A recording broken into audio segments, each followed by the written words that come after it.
First and foremost, let me thank everyone who watched the O.J. Simpson Made in America review. That is truly appreciative. I got 38 views and counting over that, so let me thank you for that. Gary Ross from The Hunger Games gives us a tale about the Civil War. Who knew? And it stars Anthony McConaughey. Who knew? Hooray! So The Free State of Jones is directed by Gary Ross. He directed Seabiscuit. He directed the first Hunger Games film. And it stars Anthony McConaughey as Newton Knight. He's a guy during the Civil War who said, screw all this. My county's going to succeed from basically, they never consider themselves part of the Union. So Newton Knight, he's this Civil War guy. He's in this one battle in which this one friend of his from Jones County is killed, and I guess that's what sets him off on this quest. And he then decides to bring this boy back to Jones County.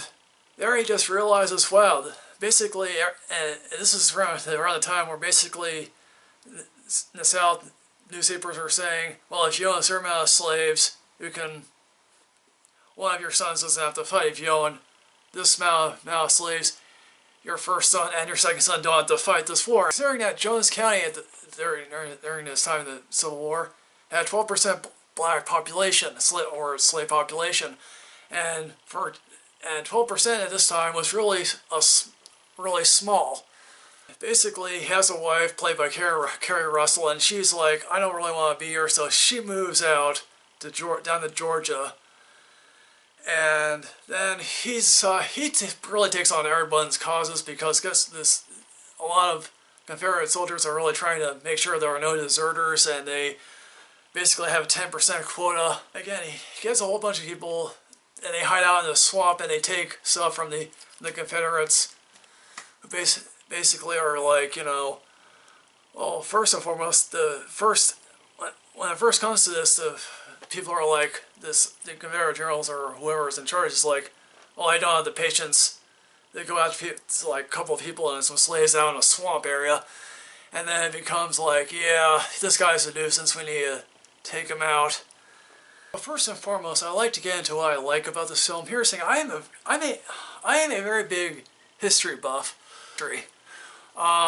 First, like, some of the battle scenes here are really quite good. There's this one scene early in the film where the Confederates are going up a hill or coming above a ridge, in which like cannon fire and bullets are raining down on them, and people are dropping left and right, and it's like, wow, you don't want to be a part of this, because yeah, the people die violent deaths here, and basically how all the officers get to be treated first if they even have medication at all, and everyone else is like left to die basically, or they get sawed off limbs in which they basically have no, I guess there's no anesthesia. There's like you have to drink yourself into a stupor in order to have your surgery. For a nearly 2.5 hour film, I was never bored during this. It's like some people might find it slow. I actually found it quite. It moved at a pace basically.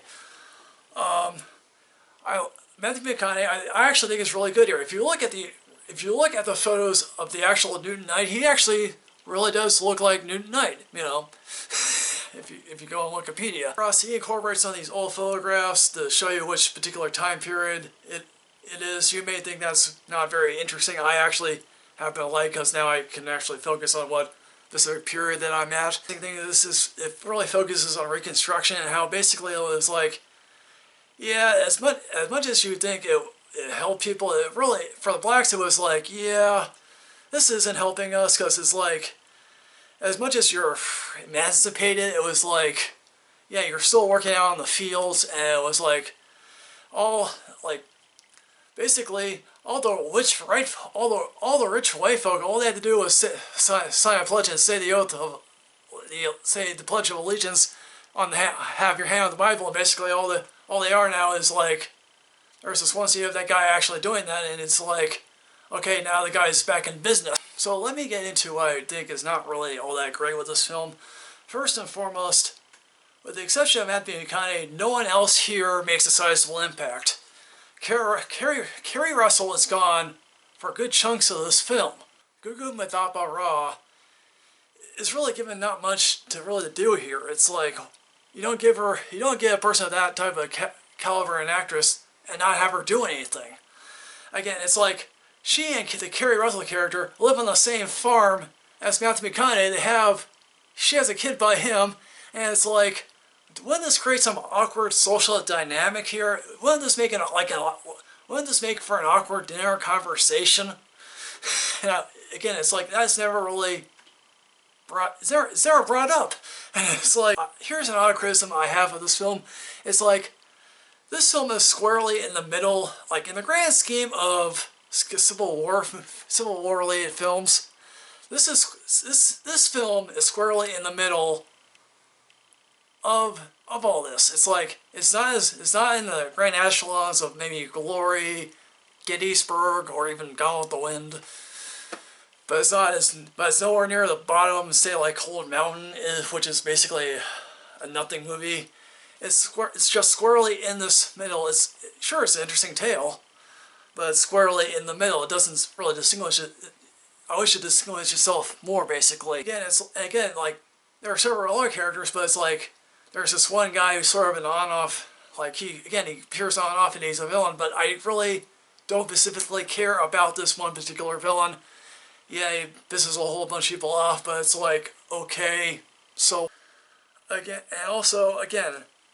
there's also some like low-scale social justice in which like Matthew McConaughey is trying to say to these poor farmers, yeah, you're poor. Like Matthew McConaughey says to this one poor farmer, well, yeah, you're a N-word, you're an N too, and it's like to all the rich people, you are a black person yourself, because it's like you don't make any money.